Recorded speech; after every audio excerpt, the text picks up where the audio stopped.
Hello and welcome back to Lateef Sir's Commerce Academy. Dear friends, this is me Rafiq Bashir with lecture 5th on statistics. Today we are going to discuss measures of central tendency. तो dear friends, ये आपके syllabus में mentioned है, तो इसमें से आपको ज़रूर पूछा जाएगा। तो आज हम इसी पे डिस्कस करेंगे और एक इम्पॉर्टेंट टॉपिक है इस हिसाब से, क्योंकि इसकी एप्लीकेशन वास्ट है इन द स्टैटिस्टिक्स। तो आपको मैं आज ये पूरा पढ़ाऊँगा, आप वीडियो के साथ बने रहेंगे। और अगर आपको इस लेक्चर की PDF चाहिए तो आपको लतीफ़ सर्स कॉमर्स एकेडमी की टेलीग्राम चैनल ज्वाइन करनी है बाय सिंपली सर्चिंग @CA लतीफ़। तो डियर फ्रेंड्स, मैं बढ़ रहा हूँ वीडियो की तरफ। आज हम डिस्कस करेंगे मीन, मीडियन और मोड, ये तीन हम आज डिस्कस करेंगे। पहले मैंने प्रॉमिस किया था आप लोगों से, जो मेरे MCQ सेशन में आंसर देंगे, विनर्स होंगे, उनका मैं नाम अनाउंस करूंगा। तो डियर फ्रेंड्स, मैं अनाउंस करने जा रहा हूं। I congratulate all of them. One is Mir Tahira, Zulfi Rashid, Salma Shahnawaz, Saika जान एंड सायरा जान। तो इन 5 लोगों ने अराउंड 14 से 15 ठीक क्वेश्चन किए हैं। तो 2-3 ने 15 आउट ऑफ 15 और एक ने 14 आउट ऑफ 15 किए हैं। तो ये आप लोगों के लिए भी मतलब एक आप इनकरेजमेंट करने के लिए, इनकरेजमेंट देने के लिए, ताकि आप भी नेक्स्ट जो मैं सेशन लाऊंगा कल इंशाल्लाह, तो आप भी इसमें पार्टिसिपेट करके मैं आपका भी नाम अनाउंस कर दूंगा। तो इन 5 लोगों को मेरी तरफ से कांग्रेचुलेशंस। तो हम बढ़ रहे हैं वीडियो की तरफ। बट वीडियो स्टार्ट करने से पहले प्लीज़ वीडियो को लाइक कीजिए, शेयर कीजिए और कमेंट भी कीजिए, और साथ साथ में चैनल को सब्सक्राइब भी कीजिए। तो चलिए बढ़ेंगे वीडियो की तरफ। मेजर्स ऑफ सेंट्रल टेंडेंसी होते क्या हैं डियर फ्रेंड्स? एक्चुअली ये ऐसे मेजर्स होते हैं, अगर हमारे पास कोई डेटा सेट होता है तो ये हमें उसका एवरेज वैल्यूज बता देते हैं। तो आप सिंपली बोल सकते हैं measures of central tendency are those measures which give us the average values of a data set. तो हमें इससे एवरेज पता चल जाता है कि डेटा सेट में एवरेज वैल्यू मतलब औसतन वैल्यू या औसतन स्कोर किसने क्या किया। फॉर एग्जांपल, मैंने आपको एग्जांपल दी थी, मेरे पास 50 स्टूडेंट्स है, तो मैंने इनको एग्ज़ाम लेके जब इनके मार्क्स लिखे, किसी के 40 थे आउट ऑफ 100, किसी के 88, किसी के 90। तो आप मुझे कोई बताएगा आपके जो आपने जो एग्ज़ाम लिया था इसका एवरेज क्या रहा था। मैं जब कैलकुलेट करूंगा मेरा 87 आएगा। मैं बोलूँगा लगभग औसतन हर एक कैंडिडेट ने 87 मार्क्स लिए हैं। तो ऐसे आप इसको बोल सकते हैं। Measures of central tendency simply ऐसे मेजर्स होते हैं जो हमें एवरेज वैल्यू डेटा सेट के बता देते हैं। तो हमें पता है कि मोस्ट कॉमनली यूज्ड मेजर है मीन, मीडियन और मोड। ये कॉमन है, यही मेजर है मेजर ऑफ सेंट्रल टेंडेंसी में। और आपको यहाँ पे एक इम्पॉर्टेंट पॉइंट याद रखना है कि डेटा सेट में हमेशा एक ही मीन होता है, एक ही मीन होगा डेटा सेट में, और मीन का वैल्यू इन्फ्लुएंस होता है observation of the data set. अगर मैं 2, 4, 8, 6 का मीन लूँगा ना, ये अलग आएगा। अगर मैं यहाँ पे 2, 5 लगा दूंगा तो यहाँ से मीन थोड़ा चेंज हो जाएगा। तो हम बोल सकते हैं कि मीन वैल्यू जो होता है वो डेटा सेट के ऑब्जर्वेशन से भी इफेक्ट इन्फ्लुएंस हो जाता है या इफेक्ट हो जाता है। देखिए डियर फ्रेंड्स, यहाँ बोल सकते हैं मेजर्स ऑफ सेंट्रल टेंडेंसी हमें क्या बताते हैं कि most likely score in the distribution. आपको बताना है कि मोस्ट लाइकली मतलब औसतन एवरेज वैल्यू क्या है, इसमें सबसे ज़्यादा लोगों ने क्या लिया है। अगर मैं एग्ज़ाम की बात करूँ, अगर मैं क्रिकेट मैच की बात करूँ, तो मैं ऐसे बोल सकता हूँ। अगर मैं एग्जामिनेशन की बात करूँ, एवरेज में किस लड़के ने कितने मार्क्स लिए, मैं बोलूँगा 88, 87, ऐसे बोल सकता हूँ। एवरेज आई मुझे तो मैं बोलूँगा औसतन कैंडिडेट ने इतने इतने मार्क्स हासिल किए हैं। तो डियर फ्रेंड्स, ये भी आप बोल सकते हैं। तो मैंने आपको पहले ही बताया मीन, मीडियन और मोड हमें पढ़ना है, यही 3 मेजर्स ऑफ सेंट्रल टेंडेंसी होते हैं। तो मैं आपको एक एक करके पढ़ाऊँगा, साथ में इसका न्यूमेरिकल भी एक करेंगे। देखिए डियर फ्रेंड्स, पहला आता है mean. What is mean? Mean होता है डियर फ्रेंड्स एवरेज, ये सबको पता है। कैसे निकालते हैं? हमारे पास ऑब्जर्वेशन मानो 2, 4, 6, 8 और 5 है, ये हमारे पास ऑब्जर्वेशन है। आपको पहले गिननी है कि हमारे पास ऑब्जर्वेशन कितनी है। हम गिनेंगे 1, 2, 3, 4। हमारे पास 5 ऑब्जर्वेशन है, तो मैं इसको डिवाइड में लेता हूँ और इनको प्लस करता हूँ। 2 + 4 + 6 + 8 + 5, जो मुझे यहाँ से आएगा। फॉर एग्जाम्पल 4 + 2 6, 6 + 6 12, 20 आता है मुझे 25। तो मैं बोलूँगा 5 1 5 5 5, तो एवरेज मुझे निकला 5। तो आप सिंपली इसको कैसे कैलकुलेट कर सकते हैं? Sum of observation divide by number of observation आप इसको कर सकते हैं। तो फिर इसके दो हम बोल सकते हैं, देखिए इसका नोटेशन कैसे करते हैं, summation of x, summation of x, क्योंकि जो भी ऑब्जर्वेशन है ना उनको हमें सम करके फिर डिवाइड में नंबर ऑफ एंट्रीज लेना है, ये आपको याद रखना है। फिर पॉपुलेशन मीन क्या होता है डियर फ्रेंड्स, हम पॉपुलेशन के जितनी ऑब्जर्वेशन है divide by total number of observation उससे डिवाइड करते हैं, तो यहाँ से भी हमें मीन आ जाता है। तो साथ साथ में डियर फ्रेंड्स सैम्पल मीन भी हम निकाल सकते हैं, बस यहाँ पे छोटा एन आएगा, क्योंकि सैम्पल में मैंने आपको पहले ही बोला है पॉपुलेशन इतनी बड़ी होगी, सैम्पल हम इतना सा लेंगे, थोड़ा सा सैम्पल लेंगे ताकि हम पॉपुलेशन पे इन्फ्रेंसेस ड्रा करेंगे। तो कल मैंने क्वेश्चन पूछा था क्वेश्चन नंबर 6 कि हम सैम्पल क्यों लेते हैं, तो इम्पॉर्टेंट इसमें पॉइंट ये है, सैम्पल हम लेते हैं पॉपुलेशन पे इन्फ्रेंसेस ड्रा करने के लिए। तो ये टेक्निकल टर्म है इन्फ्रेंसेस, कंक्लूजन भी बहुत सारे ने लिखा था बट कंक्लूजन नहीं आएगा, इन्फ्रेंसेस आएंगे।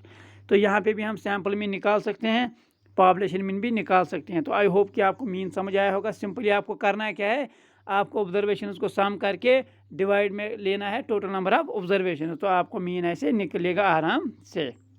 बढ़ रहे हैं आगे। मीडियन, मीडियन क्या होता है डियर फ्रेंड, जो डेटा सेट के मिडल में टर्म रहेगी ना या वैल्यू रहेगा उसको हम बोलते हैं मीडियन। बट हमें यहाँ पे इंपॉर्टेंट याद रखना है, हमें डेटा सेट को पहले आर्डर फॉर्म में लाना पड़ेगा। आर्डर फॉर्म में कैसे लाएंगे, हम लोवेस्ट से हाईएस्ट की तरफ इसको आर्डर करेंगे, मतलब जो लोवेस्ट होगा पहले उसको लेंगे, फिर उसके बाद डियर फ्रेंड्स हम लेंगे इंक्रीजिंग आर्डर में आपको लेना है सिंपली। तो आपको यहाँ पे डेटा सेट को पहले आर्डर में लाना है, उसके बाद आपको मिडल वैल्यू जो बीच में आएगा वो इसका मीडियन निकलता है। डियर फ्रेंड्स आपको क्या करना है, आपको पहले लोवेस्ट नंबर्स लेने हैं, उसके बाद हाईएस्ट, मतलब इंक्रीजिंग आर्डर में आपको जाना है लोवेस्ट टू हाईएस्ट। देखिए यहाँ पे जब हम आर्डर सेट बनाते हैं ना, आर्डर डेटा सेट, तो हमें पता चल जाता है कि ये हमें डेटा सेट का सेंटर पता करके देता है। सेंटर क्या है, इसका मतलब सेंट्रल वैल्यू क्या है डेटा सेट का, जब हमने इसको आर्डर्ड फॉर्म में लाया होता है।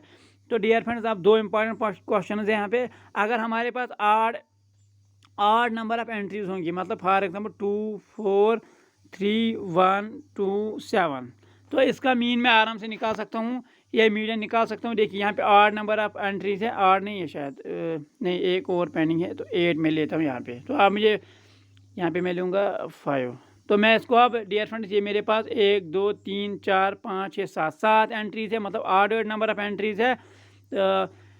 तो मैं अब इसको जब मीडियन निकालूंगा मैं कैसे करूँगा, पहले मैं इसको आर्डर फॉर्म में लाऊंगा, पहले 1 को लूँगा, उसके बाद 2 को, उसके बाद 3 को, उसके बाद 4 को, उसके बाद 5 को, उसके बाद 7 को, उसके बाद 8 को। देखिए अब मीडियन क्या निकलता है, इसको 3 तो ये रहे, 3 ये रहे, हो गए 6, बीच में क्या बचा 4, तो 4 इसका मीडियन आ जाएगा। तो आपको याद रखना है जब हमारे पास आड नंबर ऑफ एंट्रीज होंगी डेटा सेट में, हमने जब डेटा को आर्डर फॉर्म में लाया, जो मिडल वैल्यू आएगा वही इसका मीडियन होता है। बट एक इम्पॉर्टेंट पॉइंट यहाँ पे, फॉर एग्जांपल यहाँ पे मैं बोलूँगा आपको एक पॉइंट, यहाँ पे मैं लेता हूँ 7, यहाँ पे लूँगा मैं 5, यहाँ पे लेंगे हम 8 और यहाँ पे लेंगे हम 9। मेरे पास अब एंट्रीज है इवन एंट्रीज है मेरे पास, तो मैं उसको कैसे निकाल सकता हूँ, ये इवन ही है तो हम 6 ही रखेंगे। तो अगर मेरे पास इवन नंबर ऑफ एंट्रीज है तो मीडियन निकालेंगे कैसे, देखिए मैं 2 को अलग करूँगा, ये 2 को अलग करूँगा, फिर इन 2 का मीन निकाल के जो मुझे आंसर आएगा वही इसका मीडियन आ जाएगा। तो मैं 3 + 1 डिवाइड पे करूँगा 2, तो यहाँ पे आ जाएगा 4/2, 2 1 2 2, यहाँ पे मीडियन आ जाता है 2। तो आपको याद रखना है अगर हमारे पास इवन नंबर ऑफ एंट्रीज होंगी तो मीडियन निकलता कैसे है, हमें जो 2 मिडल वाली टर्म्स हैं उनका मीन निकाल के वही मीडियन आ जाता है। But odd number of entries में ईजी है, आपको मिडल टर्म देखनी है, बट जब आपने इसको आर्डर किया होता है, तो जब इवन नंबर ऑफ एंट्रीज होंगी हमें वहाँ पे भी आर्डर फॉर्म में लेना है, उसके बाद जो मिडल वाली टर्म थे उनका मीन निकालना है, वही उनका मीडियन आ जाएगा। फॉर एग्जांपल मैं इसको आर्डर फॉर्म में लूँगा, फॉर एग्जांपल मैंने आर्डर फॉर्म में लिया इसको 1 2 3 4 5 और 6, ये मैंने आर्डर फॉर्म में लिया। पहले आपको आर्डर ज़रूरी करना है मीडियन के लिए। 1 2 निकला, 5 6 बाहर निकला, वहाँ पे क्या बचा 3 + 4 डिवाइड बाई क्या आ गया 7/2, यहाँ पे निकला मुझे 3.5। तो मैं बोल सकता हूँ इस डेटा सेट का मीडियन 3.5 है। तो आपको यही याद रखना है, ये आपको पूछा जाएगा वहाँ पे इवन नंबर ऑफ एंट्रीज, तो आपको मिडल टर्म्स का मीन निकालना है, वही आपका मीडियन आ जाता है। बट कैसे, पहले आपको आर्डर फॉर्म में लाना पड़ेगा फ्रॉम लोवेस्ट टू हाईएस्ट, ये आपके लिए इम्पॉर्टेंट है। हम बढ़ रहे हैं आगे।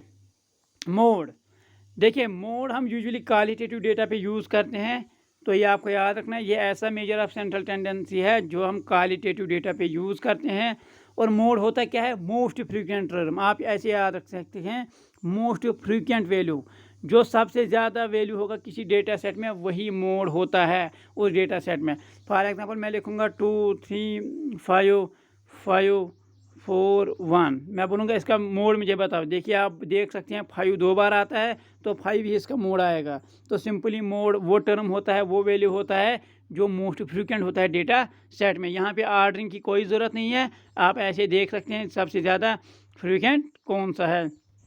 अब इसमें आपको क्या याद रखना है, अगर हमारे पास एक डेटा सेट है और हर एक वैल्यू वहाँ पे इक्वल नंबर में है, फॉर एग्जांपल अगर 3 है वहाँ पे ये 2 टाइम्स है, फॉर एग्जांपल 4 भी है 2 टाइम्स, 5 भी है 2 टाइम्स, तो उस डेटा सेट का मोड होता नहीं है। ये आपको याद रखना है।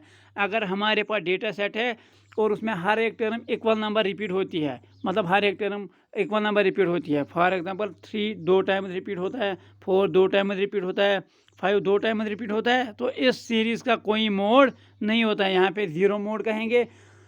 और हाँ, अगर कोई डेटा सेट ऐसा है जिसमें सिर्फ 2 ही टर्म्स ज़्यादा फ्रीक्वेंट है, इक्वल नंबर में फ्रीक्वेंट है, फॉर एग्जांपल 4 आता है 3 टाइम्स, 5 आता है 3 टाइम्स, सारी टर्म्स नहीं, उसमें बहुत सारी टर्म्स है मगर 2 ही टर्म्स रिपीट होती हैं, मतलब मोस्ट फ्रीक्वेंट है, तो उसको हम बोल सकते हैं वहाँ पे 2 मोड्स है।